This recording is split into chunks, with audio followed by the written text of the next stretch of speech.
Good evening, everyone. We're going to go ahead and get started for this evening. Thank you all for coming out and spending some time indoors with us on this nice, beautiful evening. Who would have thought for the end of March that it would feel like summer? I'm starting to think we should. I'm starting to think this is no longer a winter lecture series. It's a summer lecture series. But for those of you who are here this evening, of course, we're going to have, as you can see, a different speaker than what we originally advertised. We had to switch the schedules up, so thanks to Eric for coming in on a pinch and helping us out tonight. We'll talk more about his topic in just a moment.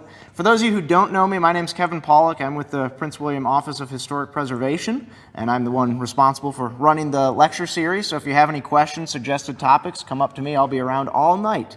I'll be here until we close. So it's great to have you all here with us this evening.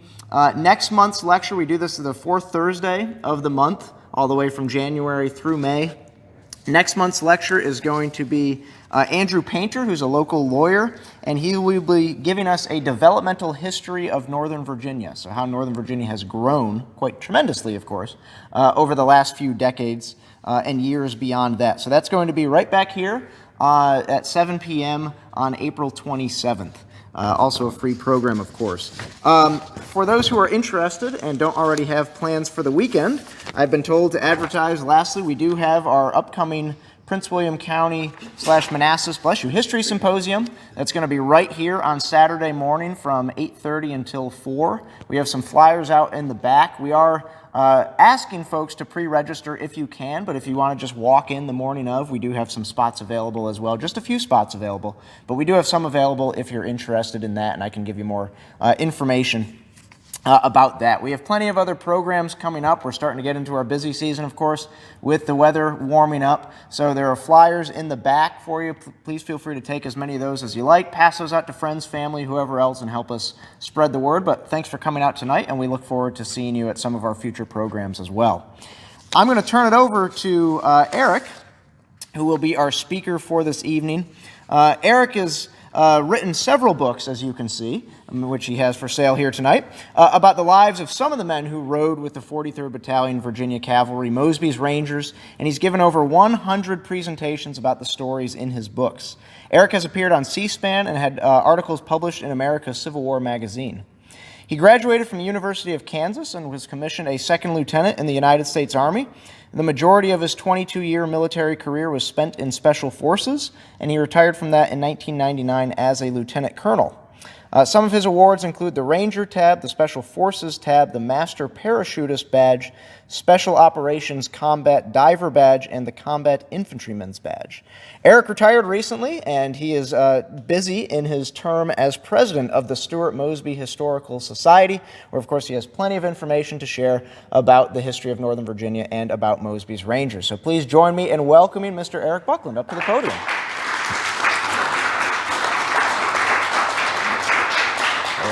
Thanks for being here. Should be good. Is this good? Yeah, that should be fine. The thing I like about bios, when someone asks for them, you can just make stuff up, put it down, and they read it. So I didn't do any of those things. Tonight I'll be talking about Mosby's Rangers and their business dealings with the Orange and Alexandria Railroad. Hopefully you'll hear some things tonight that you have not heard before, or maybe clarifies confusion you may have had on a couple of different events the Rangers had. But to start off, I'd like to stress the importance, the criticality of railroads during the Civil War. And there's a couple slides that jump right to the heart of that. You see this quote by Dr. Klein, again, talks about how important railroads were. And I think that the key to this, more than anything else, really when you consider what it means, is supplies could be transported more quickly and efficiently by rail car than on horse-drawn wagons. And that boils down to one train could carry what a bazillion horses and wagons were required to carry. It made that much of a difference. Railroads were a new wartime technology.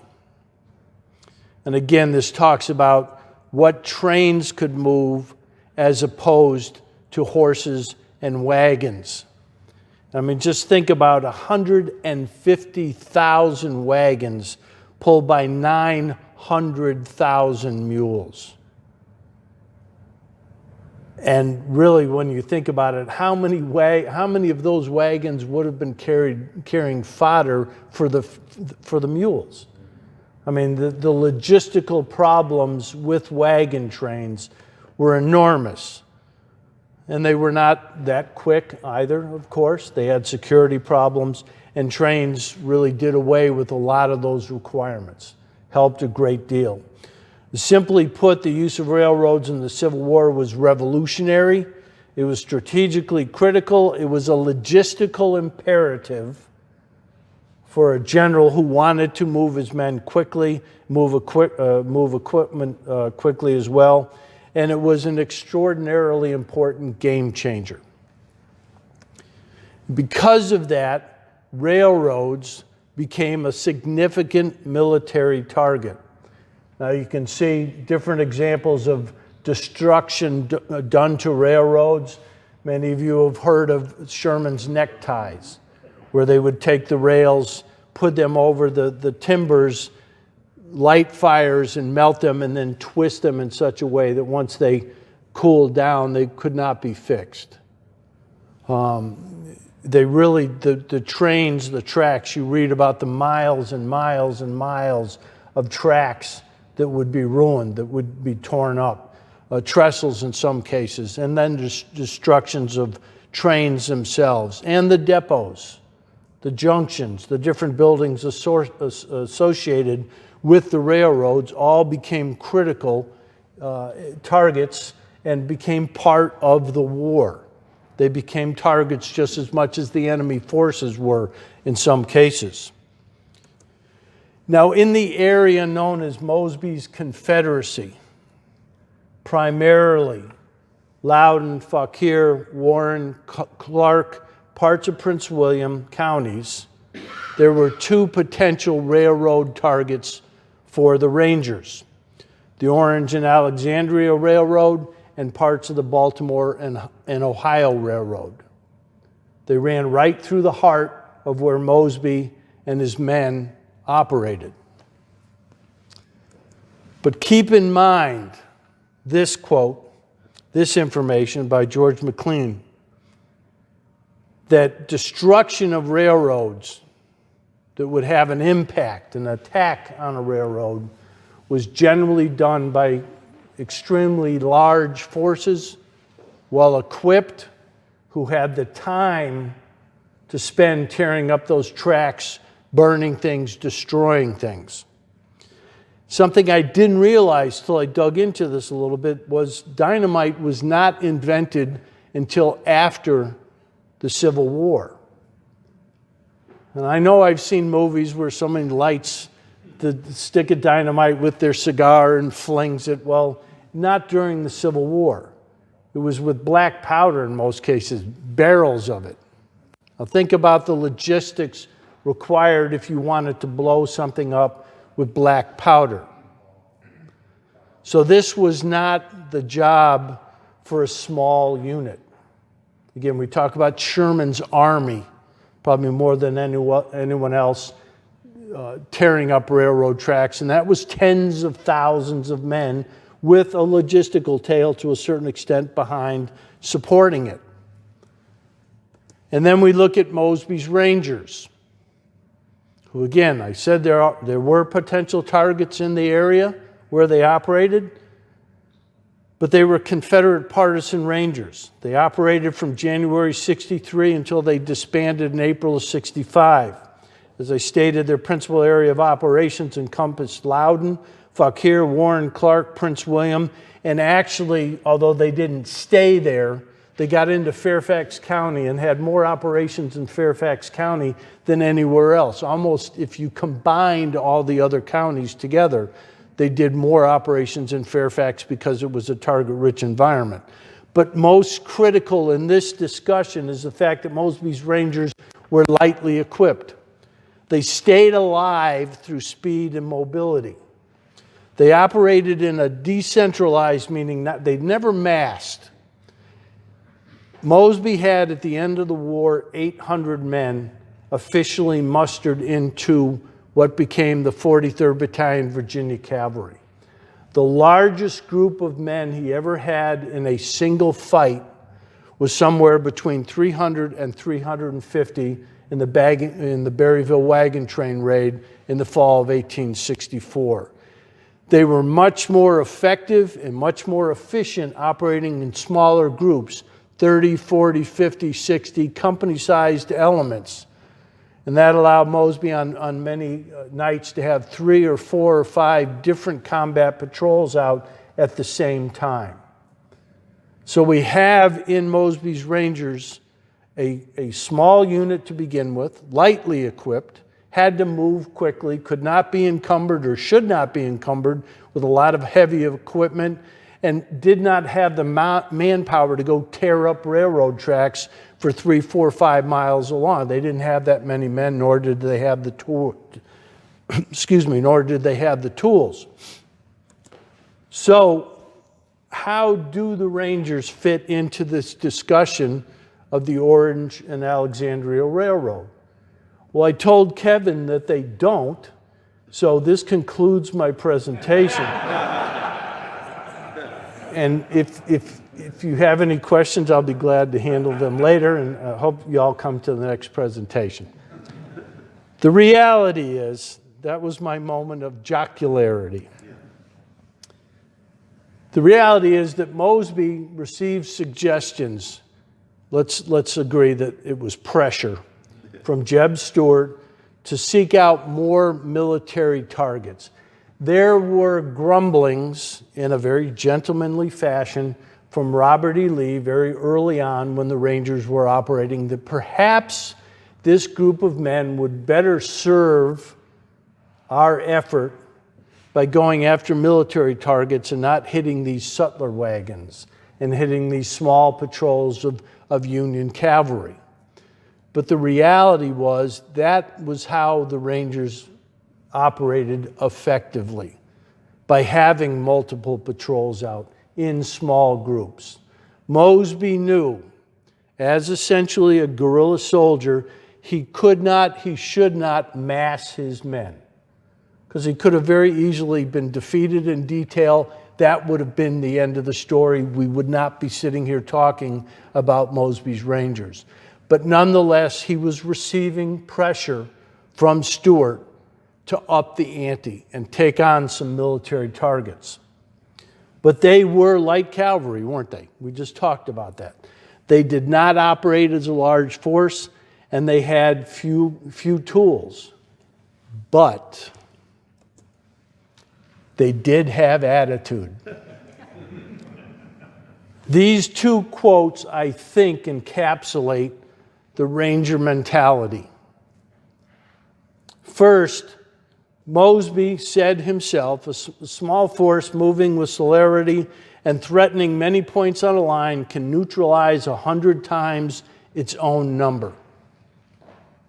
So he realized that with these multiple patrols out, hitting where he wasn't expected to hit, hitting on many different places as often as he could, would turn the Union forces inside out. It would upset the authorities. It would have Union forces looking over their shoulders. And they did. He did have that psychological impact on Union cavalry, especially when they got into Mosby's Confederacy. So he knew anything he could do would probably be worth the effort. Even if it wasn't terribly successful or effective, the simple fact that he showed up somewhere and did something would just continue to keep the Union forces rocked back on their heels just a little bit. And then the next quote is from a young Ranger named John Munson in his book.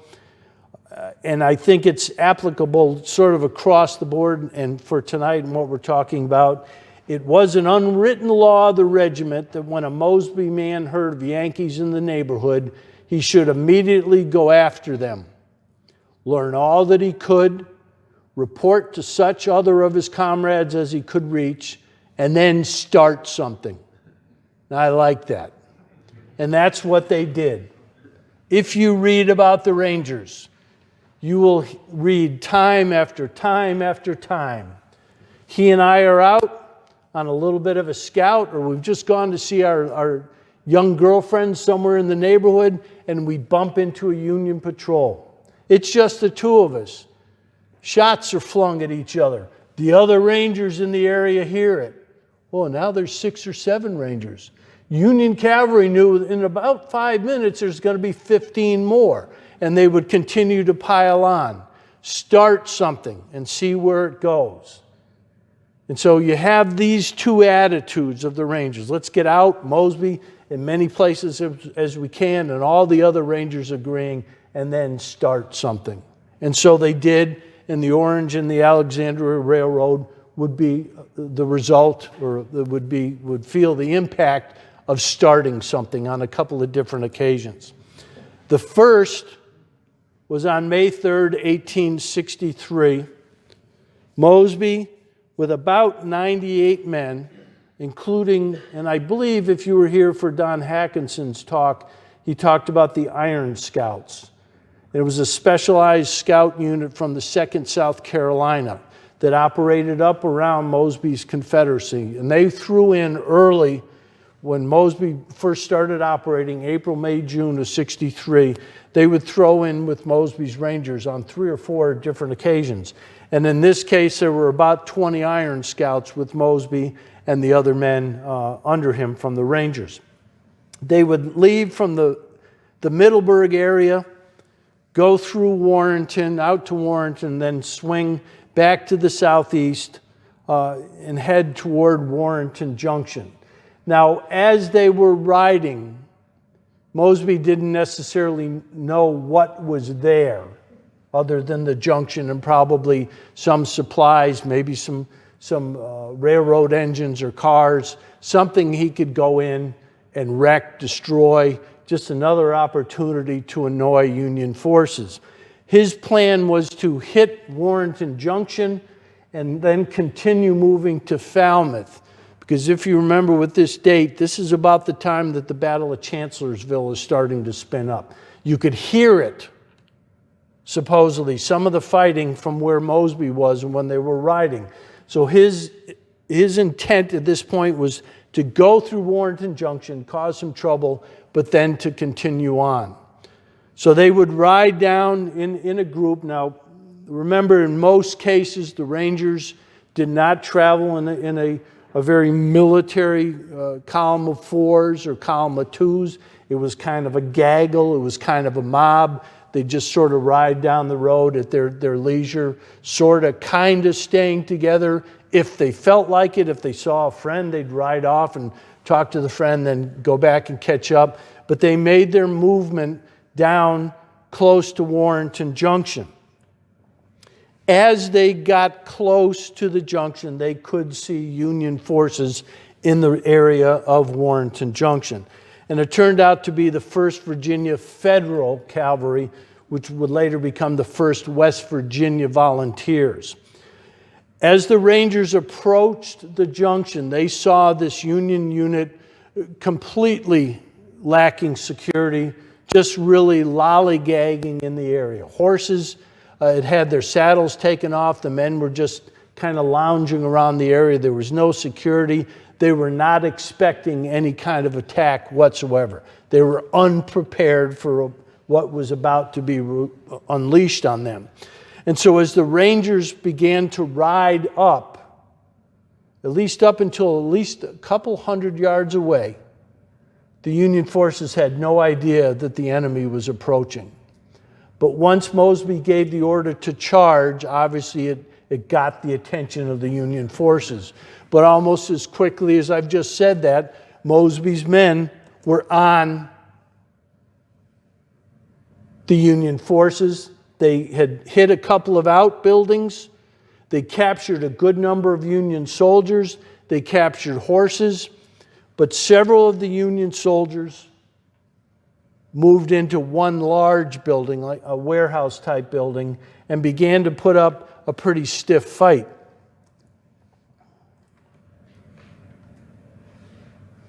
And they held the Rangers off for several minutes. Now, Mosby was beginning to get a little impatient. He also was worried that there might be a response to this attack. They had carried the day, essentially, at Warrenton Junction. As I said, prisoners, they'd captured horses. It was going to be a good haul for the Rangers. But then they had this problem with the warehouse. So Mosby ordered a Captain Alfred Glasscock to set the building on fire. Burn the men out of that warehouse. But before Glasscock could begin that operation, Sam Chapman, John DeButz, Richard Montjoy, and Harry Sweeting took it upon themselves to basically bash in the front door, roll into the room, and begin firing at the Union soldiers on the first floor. They subdued them very quickly. There were still Union soldiers on the second floor who were continuing to fight until these four Rangers began to pepper the floors below the Union soldiers upstairs. The Union soldiers upstairs realized this is what you might call an untenuous position, and they surrendered. Unfortunately, this took a good bit of time, and there had obviously been a lot of noise with the firing. There had been 100 or so people, 200 people engaged in combat, and the firing had been pretty heavy, and obviously it would have been loud. In the vicinity, you had elements of the 5th New York Cavalry and the 1st Vermont Cavalry. Now, Major John Hammond from the 5th New York had already engaged Mosby several times. The 1st Vermont Cavalry as well. They had been drubbed, if you know the story of Miskel's Farm on April 1st, they'd been drubbed by the Rangers on that day. And very quickly they realized that it was Mosby's Rangers at Warrenton Junction. And so Hammond took men from both the 5th New York and the 1st Vermont and responded to the firing at Warrenton Junction. And they began to ride as quickly as they could in the direction of the fire. What they came upon was absolute chaos for the Rangers. The Rangers were not worrying about any kind of reaction. They saw free horses.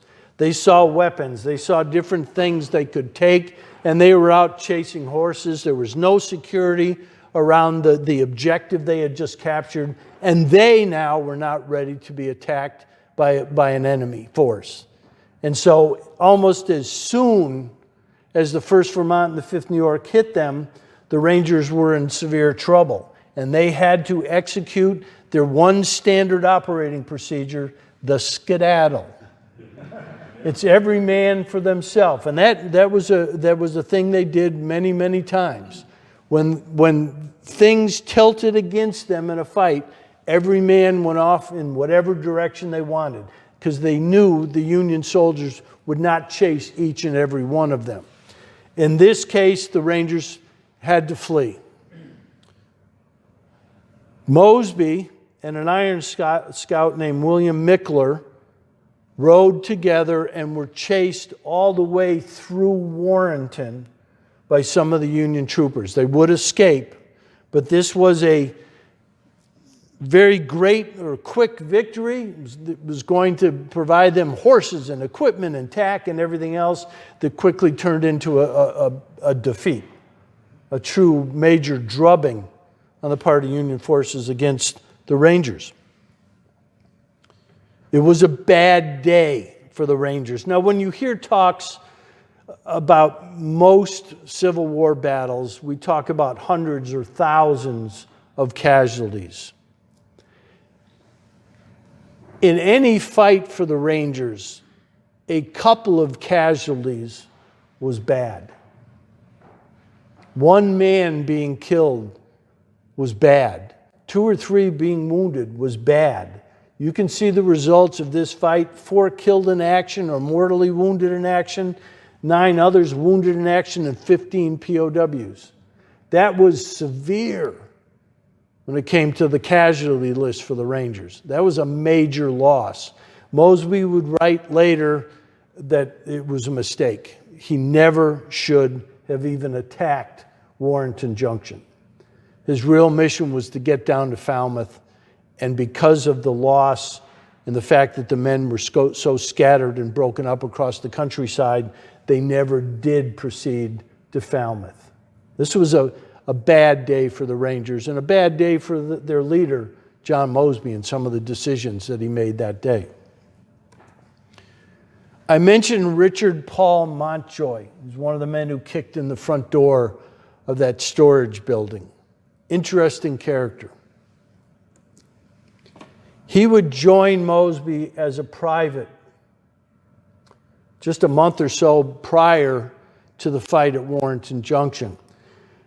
Much is said about the fact that Mosby did not take or accept deserters into his command. And in most cases, that's true. But in the case of Montjoy, Montjoy was a deserter. He was a deserter from a Louisiana unit. There's no question about it. Mosby and many of his men remarked on this, had the ability to meet someone for truly a matter of seconds and judge that man that quickly. Almost look into their eyes and could say, I want you, or no, you're not accepted into the unit. Something in Montjoy rubbed Mosby the right way, and he was accepted into the unit. And as you can see, he played an active role in Warrenton Junction.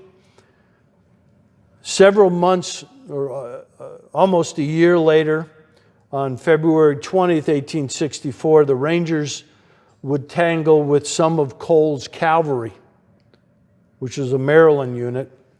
And during that fight, the Rangers were chasing Cole's men back to the Harper's Ferry area. It started around Piedmont, or Delaplane, today's Delaplane, and they began to chase Cole's men north. Cole's men were fighting a delaying action, stopping fighting, just trying to break contact as best they could. But the Rangers stuck with them, and they finally got to a place called Blakely's Grove Schoolhouse, and there was a stone wall. And the Union troopers, or at least some of them, dismounted and again tried to break contact. But in the middle of this melee, Captain William Morgan from Cole's cavalry came out and in some form or fashion challenged the Rangers to a fight one-on-one. Somebody come out, just one of you.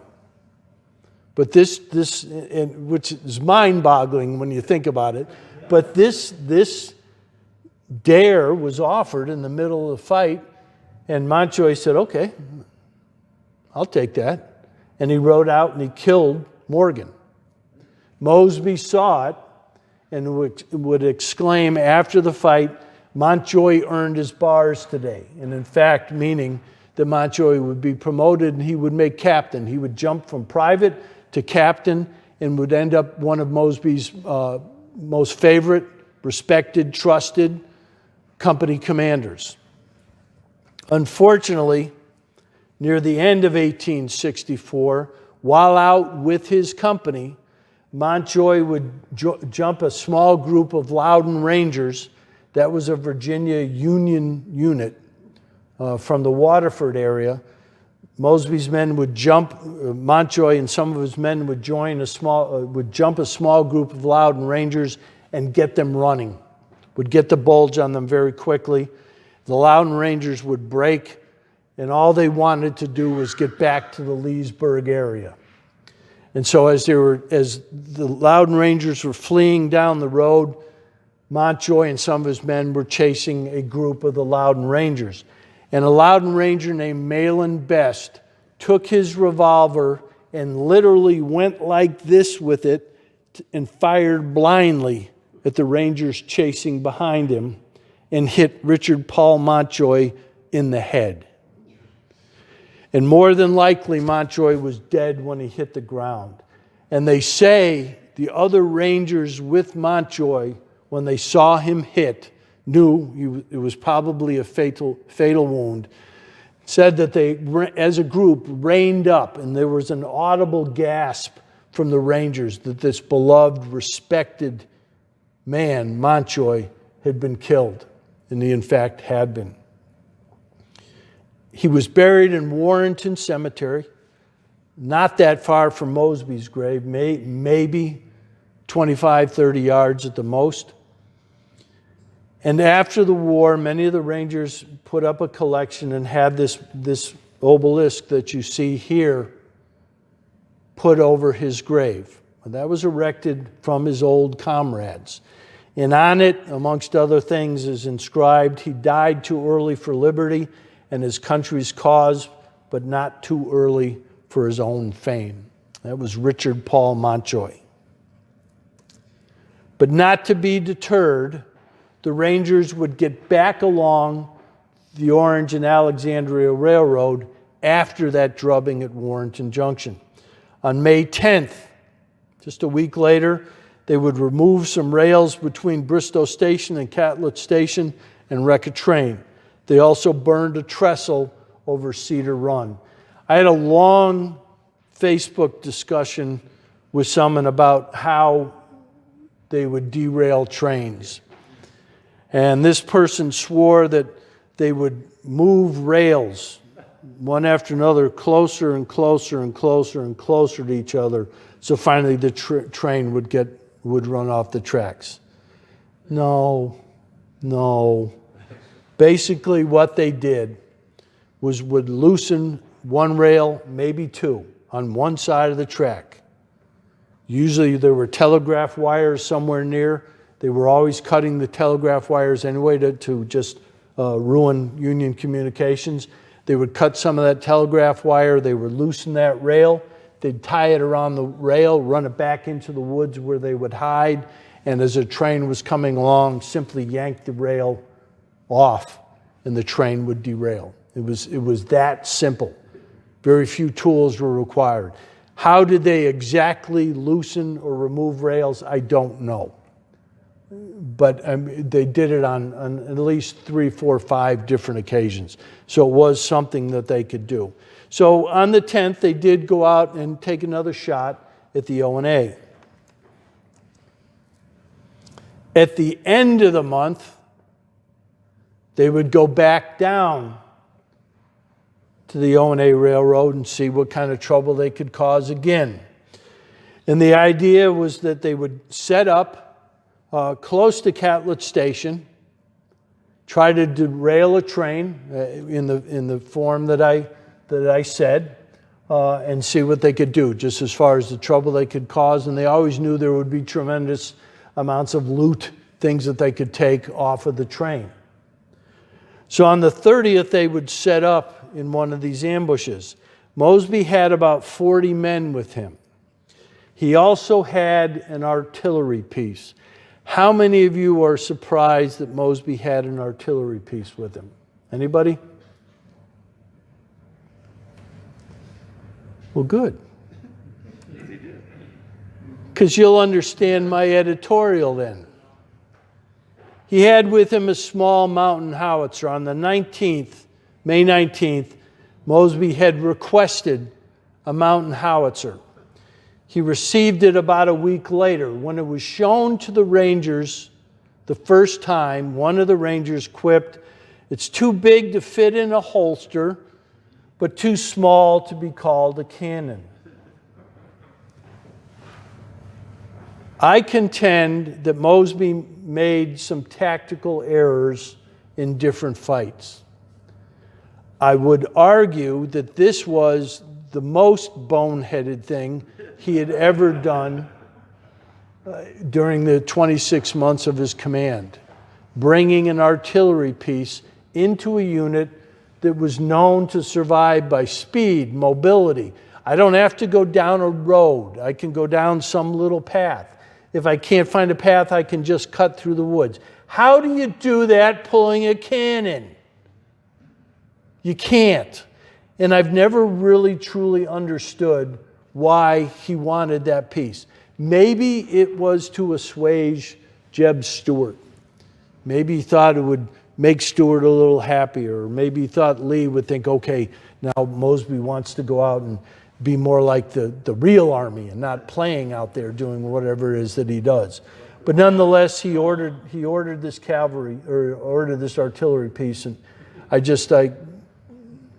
it never turned out well, ever. And in the end, he would take all those artillery pieces, put them on the Cobbler Mountains, I believe Little Cobbler, hide them, and they would be captured. But thankfully, he didn't have to tote them around anymore after they were captured by Union forces. But nonetheless, he would have this artillery piece. They would go down just close to Catlett Station. They would loosen a rail. A train would come up. They would pull the rail. The train would derail. They rolled the artillery piece out, put a couple of rounds into the engine, which destroyed the engine. So that was effective. And then the men began to get onto the train and loot it. Shad was one of the big things that they found. And many of the men filled their saddlebags with shad. There were fruits. There were any number of things.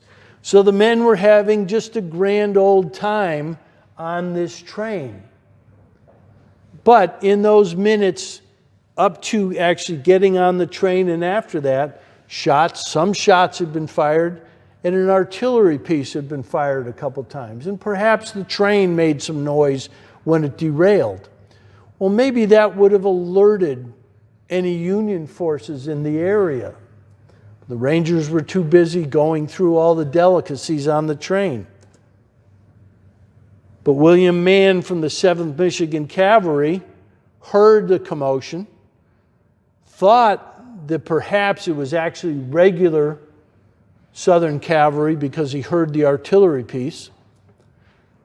And he began to react by getting members of the 7th Michigan and the 1st Vermont Cavalry up closer to Bristow to begin riding in the direction of the noise. The 5th New York was also in the area. They would stay away from the 7th Michigan and the 1st Vermont in support. And as the fight would go on, as you'll see, would stay out on the flank for a while until they also engaged in the fight. But the Union cavalry would react very quickly. They were not that far away, and they were there really within minutes. Again, the Rangers, they were essentially an undisciplined group of men. That's not a criticism in the sense they weren't a military type unit. They were used to hitting a target and pulling off very quickly. Or if they stayed, usually they knew there weren't going to be any problems. In this case, little of no security was out around the objective, the place that they had just hit. And so the 7th Michigan and the 1st Vermont would ride up on them very quickly and turn again what seemed to be a great victory into just a scene of chaos and confusion. The 1st Vermont and the 7th Michigan would slam into the objective area, begin to push the Rangers around. The Rangers saw that they were in trouble, that they were going to probably be routed. In this case, they had a little bit more of an organized retreat. It wasn't quite the skedaddle you saw after the Warrenton Junction, and the order was given for them to begin to move north. The artillery piece went along with them. Now they had a limber. They had one piece that carried the artillery, that pulled the artillery piece. There was no caisson. So there were a limited number of rounds with that artillery piece. But as they began to move north, as the Rangers pulling away from the Catlett Station objective area, as they began to move north, the Union forces closed in on them and continued nipping at their heels. Now this is it's multiple companies worth of Union cavalry, with the 5th Cavalry lingering off to the flank, and they could be seen as well by the Rangers. The Rangers, in this case, attempted to break contact by stopping and fighting, stopping and fighting. And each time that they would stop, that artillery piece would be put into action. It had canister, big shotgun rounds, if you're not familiar with canister. Pretty deadly as cavalry would come up on you. And so the artillery piece would fire 1 or 2 rounds, and that would stay the Union cavalry. They'd back up. The Union, or the Rangers, could continue their retreat. And this went on for quite a while until they got up close to the Greenwich, just a tiny little town today in Virginia. And Mosby realized that we're not going to be able to break contact. I mean, they're staying on us. And the 5th New York is now starting to push in as well. Plus, he realized that they were running out of ammunition for the artillery piece. They couldn't continue this all day. Some decision had to be made. So they swung over to what is today the backside of Vint Hill Farms. And you can still find the area. It's Kennedy Road. And as you go up Kennedy Road at the end of it, before it hooks into Vint Hill Farms proper, they put that artillery piece with the Rangers around it, protecting it. And you won't see it today because it's been graded and they've done a lot of work in the area. But at the time, the road at the end of which the Rangers had set up their defensive position, truly their final stand, the road going up to them was sunken. It was fairly deep, and the sides were very steep, and there was a fence. And so when the Union cavalry would come up in columns of 4 probably, they were what we call canalized. They had nowhere else to go. And so it's really bowling for cavalry in this case. That artillery piece could fire down that road, and it would tear the Union cavalry up. They'd stop, back up, and they'd do it again. Well, they were relentless. These were not a bunch of cowards. These men fought. Maybe they knew they had Mosby in a bad spot. Most of these units had been embarrassed by the Rangers at least once before, if not a couple of times. And it's quite possible they knew who they were up against, and this was a good time for a little payback. So they continued to attack up this road. The reality was they got to the point where there was only 1 or 2 rounds left for the artillery piece. And either by order or just because I'm not hanging around anymore, a good number of the Rangers left. They got into a little bit of their own private skedaddle. A few Rangers, maybe 10, decided to stick with the gun. They were going to make the Union cavalry pay. They knew they were going to lose the gun, but they were going to make the Union cavalry pay. So eventually, that last round would be fired, and the Union cavalry would sweep up onto the Rangers, capture the gun, and capture several other Rangers as well. All the other Rangers, as best they could, would go into the skedaddle mode, no question at that point. It was another bad day for the Rangers. 3 killed in action, 1 mortally wounded in action, 10 others wounded in action, and 10 prisoners. Richard Paul Montjoy would be one of the men who would stay with the gun, and he would be captured, but he would be exchanged just almost days after, would be exchanged and would get back to the command. And as I said, he would eventually become a captain. You can see the gun pictured here. By all accounts, that is the mountain howitzer the Rangers had in this fight. It's at the headquarters of the Oklahoma National Guard. How it got there, Kevin and I were talking about that before, but apparently the provenance is excellent. And somehow they ended up with that gun. But to the best of my knowledge, you were looking at the gun that was used so ridiculously by Mosby in the Catlett Station Vint Hill Farms fight. Now, one of the Rangers who would be mortally wounded, and he stayed with the gun as well, was an Englishman named Bradford Smith Hoskins. As I said, he was an Englishman.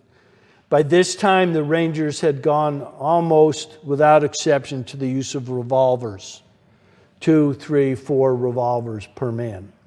Some had carbines, but almost all of them had thrown away their sabers, with the exception of Hoskins. Now, he was a European and he kept his saber. And so as this fight was swirling around the gun, as the Union troopers are trying to take it, apparently Hoskins, who had been a captain in the 44th Infantry in the English Army, had fought in the Crimean War, and then had left England and ended up with Mosby's Rangers. Hoskins would take his saber out and point it at a Union trooper who had come up in this fight and supposedly said, "Surrender, you damn Yankee."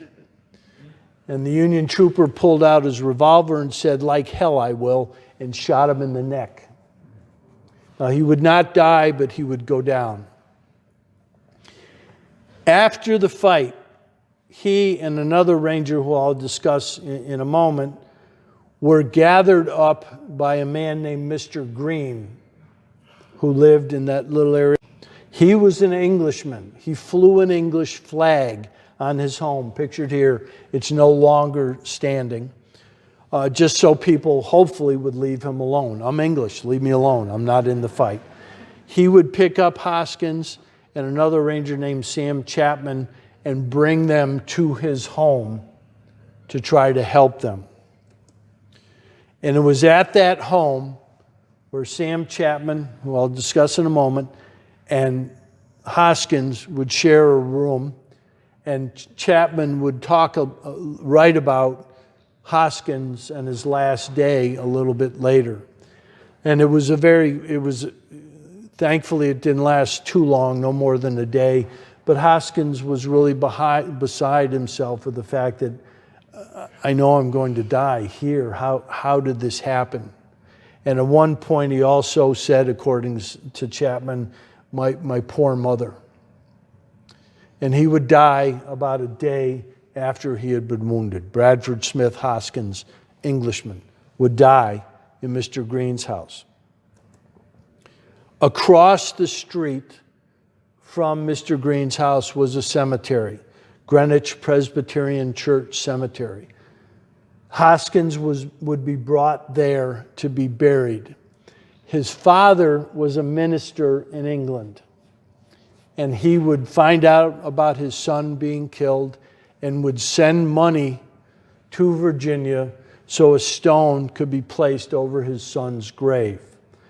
If you go to the cemetery, it's obviously very easy to find the stone. It really stands out. Been there several times. But Bradford Smith Hoskins, Captain, 44th Foot of the English Army, is buried in Greenwich Cemetery. Now, I have a photo here of a Crimean medal with 3 clasps. This is not but this is an example of the Crimean medal that Hoskins was awarded for his time in the Crimea. And he was known to have a small satchel of his English medals, some papers introducing him to different people in the Confederate Army, his valuables. This was his lockbox that he kept basically tied to his saddle. He, on his movement to Virginia, before all of this took place, had supposedly met a young woman in Baltimore and was engaged to her. And she knew that Hoskins had this satchel of his prized possessions.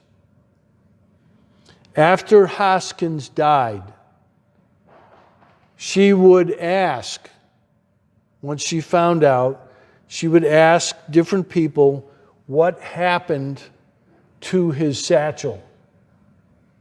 Now, this is documented, so this is not one of those legends.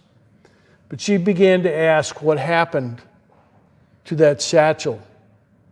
Those things should be sent back to his father. And no one knew. And this actually got into the political stream for the consular from England would be contacted. You need to find this. Can you find this thing that belonged to Hoskins? He would get involved with the American government. And would you believe that they tracked that satchel down to a trooper from the 5th New York Cavalry who still had it, and he gave these things up, the papers and the medals. They were recovered and sent back to Hoskins' father in England. And that's not a legend. That's well documented as something that did occur. I've always loved that story. The other ranger who had been with Hoskins and one of those men who stood to the gun to the final round was Samuel Ford Chapman. Now, Chapman was wounded in the leg, but it was apparently the wound was bad enough. He was left on the field. When the Union soldiers came up and saw the wound, they paroled him right there. They thought he would die. So they didn't even worry about taking him prisoner or giving him care. They just paroled him and left him. Mr. Green would pick Chapman up as well. Mosby, and you see this drawing here, the arrow points to Sam Chapman. This is the Miskel's Farm fight. And you see that Chapman has a saber. Yes, indeed, he did. At this point, early on in the Rangers running around, they were not a formal unit. Mosby called them Mosby's conglomerates. Chapman was, in fact, a recruiting officer. No one was assigned to this group of Mosby's conglomerates. He just had some people. There was no official unit. So Chapman would get over and ride with Mosby whenever he could. He was a recruiting officer in Warrenton. So at the Miskel's Farm fight, he was with Mosby, and he would use his revolver till the cylinder was empty, all the rounds had been fired, and would go after Union cavalry with his saber.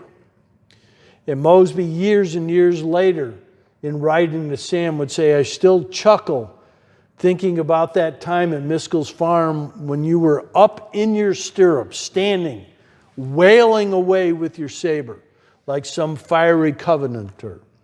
And he said that because Chapman actually would go on to become a minister. So that's Samuel Ford Chapman, another one of my favorite Rangers. And he was one of the men wounded with Hoskins. He's at Mr. Green's house. Well, as I said, that wound was serious. The Union thought he would die. But he would begin his recovery at Mr. Green's house. He would then go to Salem, be sent to Salem, today's Marshall. And he would stay with the Elgin family. And they had a daughter, Eliza Rebecca, known throughout the community as Miss Beck. But she was, I think when Sam first met her, 16, perhaps 17. And Sam was a bit older. Old Sam, as he began to recover in Salem, became quite smitten by Miss Beck, and apparently very quickly professed his deep love for her. Many of the Rangers were young men, and in today's vernacular, they were players. And the young ladies in the area knew it. And a lot of them did not quite. You have to remember the Rangers by this time were virtual rock stars. These were heroes. They were there. They were almost the only Confederate forces in the area. young, dashing, adventurous. And so Sam would profess his love to Miss Beck, and she would, I don't think so. Sam, you're a charming man, or probably Mr. Chapman. I'm not buying it. He would leave, eventually be healed up enough that he would leave, begin to get ready to go back to the Confederate Army. And one of his friends would see him, and Sam would confide that how heartbroken he was, that he truly was in love with Miss Beck. And word would get back to her that he was serious. This was heartfelt. He was sincere. And so some kind of amends were made, and letters began to go back and forth between the two of them. And almost as soon as she turned 18, they would be married. And so on July 28, 1864, it was a grand day for Sam Chapman, for he would marry Miss Beck, and he would also be promoted to captain and be given a company command in Mosby's Rangers. And you can see what apparently is their wedding photo, and then a picture of Sam and a picture of Miss Beck. And they would go on to have 9 children after the war. And as I stated, Sam was a divinity student. After the war, he would become a minister. He was also an educator. He's considered in Allegheny the father of the public school system. As I said, he was also a minister. And when the Spanish-American War began, he felt it was his duty to serve his country, the United States of America, and he would receive a commission as a chaplain in the United States Army, and he would become a member of the 4th Immune Regiment. He would actually deploy. There were a couple Rangers who were in the United States Army who did not deploy. There were a couple others who actually would deploy, and Sam would deploy as a chaplain in the United States Army. A Mosby Ranger who had almost been killed by the United States Army in the fight at Vin Hill Farms, Catlett Station.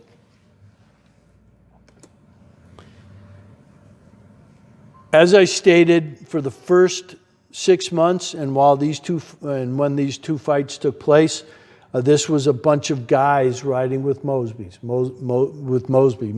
conglomerates. They would become formalized as the 43rd Battalion Virginia Cavalry on June 10th, 1863. Mosby continued to have some pressure to take on more military targets. He generally resisted that pressure. He knew what he was doing. Now, don't ever accuse Mosby of lacking self-confidence. But almost always he was right, and he knew how he should be fighting this unit. And when he was being pushed to attack larger areas or bigger forces or some sort of more fortified railroad area, he would resist, knowing it was not the right thing to do with his unit. But he did get down along the O&A a couple more times near Bealeton Station, between Bristow Station and Greenwich, and then a few other times there were attempts made to at least burn trestles, the wooden portions of them, but most of those times they were thwarted because of Union forces. He would send a smaller group of Rangers down to try to burn these trestles, and larger Union forces would run them away. He continued to try to attack or destruct railroads, but he would shift his attention to the Manassas Gap Railroad and the B&O Railroad later on in the war. And of course, many of you have heard about the Greenback Raid in 1864. It was part of the B&O Railroad, and that would culminate really his attacks against the railroad. But that, in fact, Kevin, is a topic for another discussion sometime in the future. That concludes my talk. Are there any questions about what I have spoken about tonight? So by and large, say his involvement with the O&A